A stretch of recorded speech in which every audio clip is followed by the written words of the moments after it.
Hey guys, Morbid here, and today we're going to be going on my theory of what exactly is this dark magic that we saw in Season 3, Episode 7. So, let's discover what we do know.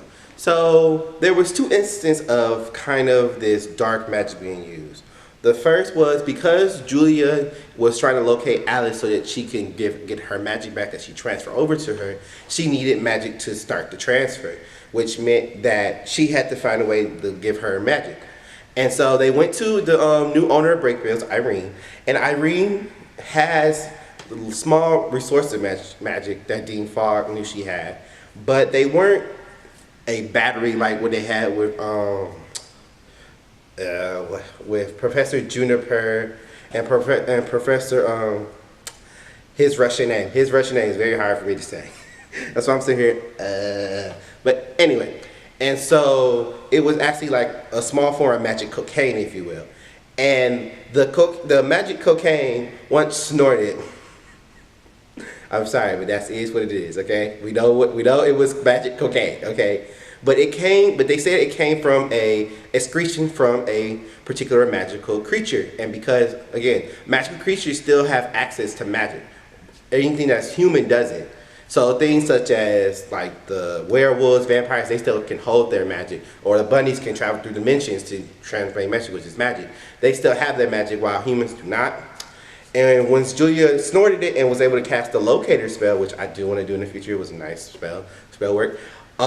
She said it felt dark, and while she cast it, there was sort of a black mist around her hands as she casted it. And another instance was saying with Julius when she did find Alice and they began to combat. There was, if you have to pay attention to it really quickly, there was also hints of black smoke around her when she was casting her spells. You just gotta be paying attention. And the third instance is when at the end of season 3, episode 7, is when the Fairy Queen herself vanished into thin air while leaving the mob to Margot and Elliot for their demise, which we're gonna hope, and I hope they're okay. But she just vanished, and they were confused, like, how did she just vanish like that? She's gone. And again, when she vanished, there was that black cloud that matched the same Julia had. So now, this theory today is to figure out what creature could that be.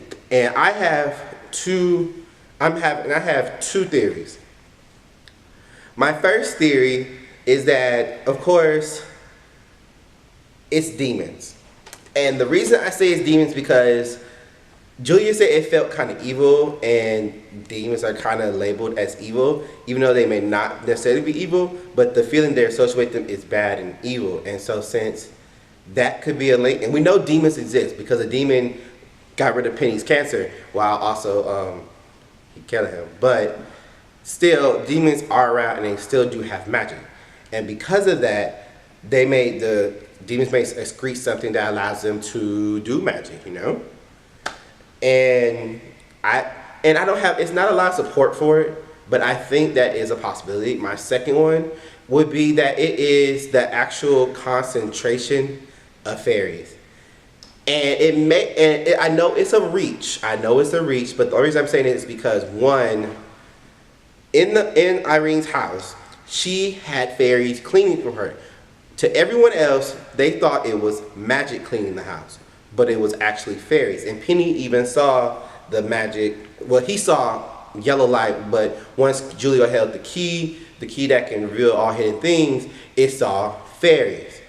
And so I'm thinking that if you can, and fairies still do have some magical abilities, as in, for example, when in the same episode, the Fairy Queen wanted to silence Faye, so she simply shut her mouth and then had her stand there with a switch to her head.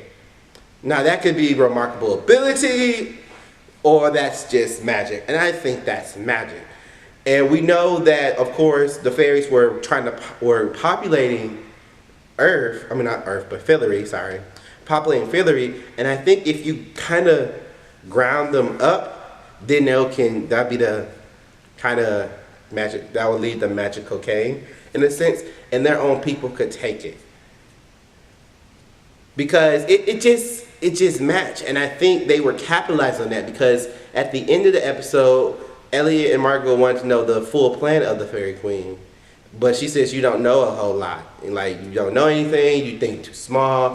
When in fact, if you what would humans want to do just to have magic back? And I'm thinking, if you could capitalize on that market, then you can make deals, because fairies are good for making deals to get what they want. They can make deals with anyone. They can have magic. Let's say the army affiliate wants to use magic in the war. Okay, well, I want this, this, and this, and I'll give each of your soldiers a vial of this to allow them to do magic for a short time. That's a possibility. Or go to the humans of Earth. Fairies are on Earth. They may not know a lot about it, but they are on Earth. We did see that when they were in not Professor, but Irene's home, cleaning her house and stuff. And we can tell because Faye, when she went out into the humor, she was very confused about stuff going on. So they are on Earth, but they don't know about the outside world, what's going on. Even when it came to Elliot and Margot chickenpox lie, or the teeth of, or the vagina, like Margot said, they don't know a whole lot about Earth. They know about Earth, but they don't know a whole lot. So whatever they're told, they kind of believe. But again, that would be also a market to capitalize on. If all the magicians on Earth needed some magic, then they would do anything to get to it. Meaning, again, the fairies would be on top and have control because they have something that everyone wants. Just an idea. Let me know what you guys think down below. Comments, like, subscribe. That's it for this theory video. Let's see if I'm right. I'll see you guys next week. And bye.